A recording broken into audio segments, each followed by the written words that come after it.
What made you start your own business? Tell me the story. Um, Looking back now, it seems very obvious that I would end up being a therapist, I think, because I was that little girl who felt everything deeply, and I was the sensitive and the quiet one, always picking up on how everyone else was feeling and wanting to keep everyone happy.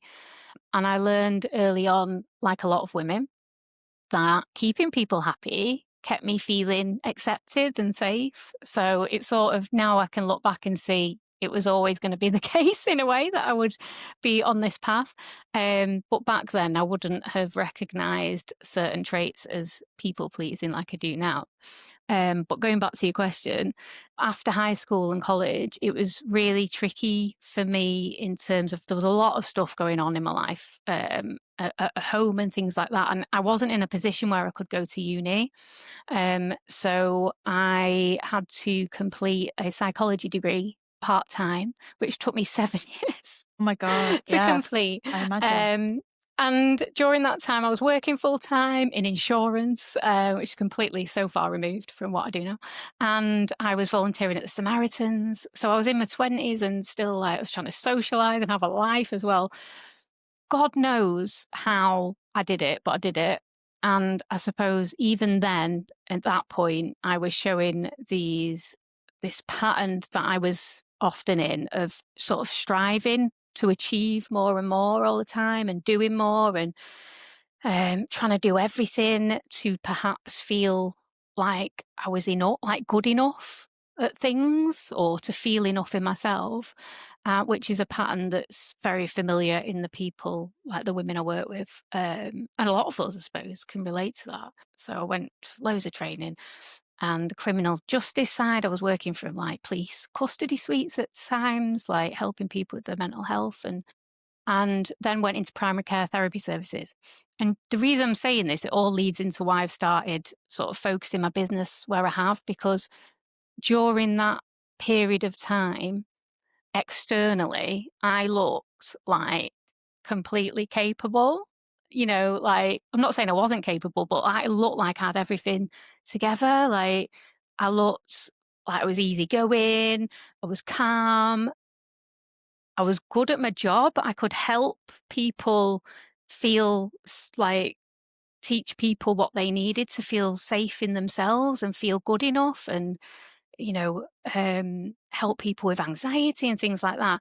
But internally, I was like the opposite, for myself. Internally, I was like so anxious, for want of a better word, riddled with anxiety and overthinking. And I was still like stuck in really, how can I say, like, really ingrained Destructive? patterns of, Yeah, yeah, yeah, of like, and like of people pleasing and stuff, of trying to yeah. keep like juggling so much. And yet, like I say, externally seemed fine, but I would be hiding in toilets because I didn't want to attend team meetings.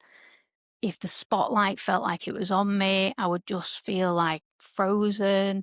I would like try and avoid being in the staff canteen or the kitchen because I didn't want to speak to anyone at lunch. I was really anxious and really just Yeah. the opposite of how I was presenting myself. But this is all going on internally. And, you know, criticizing myself for being like that as well was going on.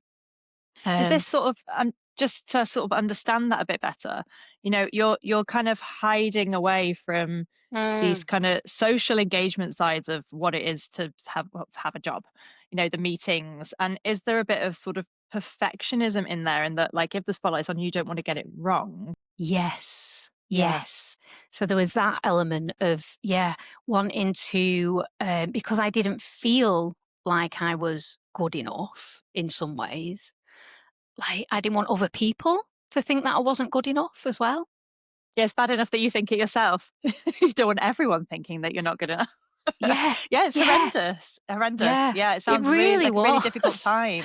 It Yeah. really was. And yeah, It does make me feel a bit emotional, like younger me, because it was Yeah. such a thing to be going through, like silently as well, because there can be so much shame attached to that struggle that you're feeling internally, especially when a lot of us, the way we speak to ourselves when we notice we're struggling as well, that like, what is wrong with me?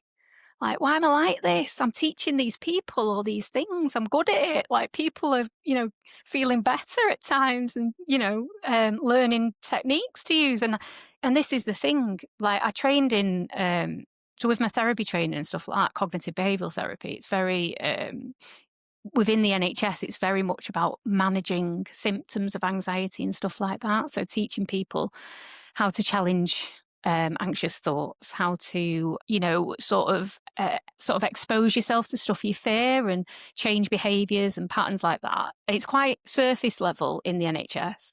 So I was doing this like CBT training and I got it. I understood. I learned all about anxiety. I knew what I needed to do.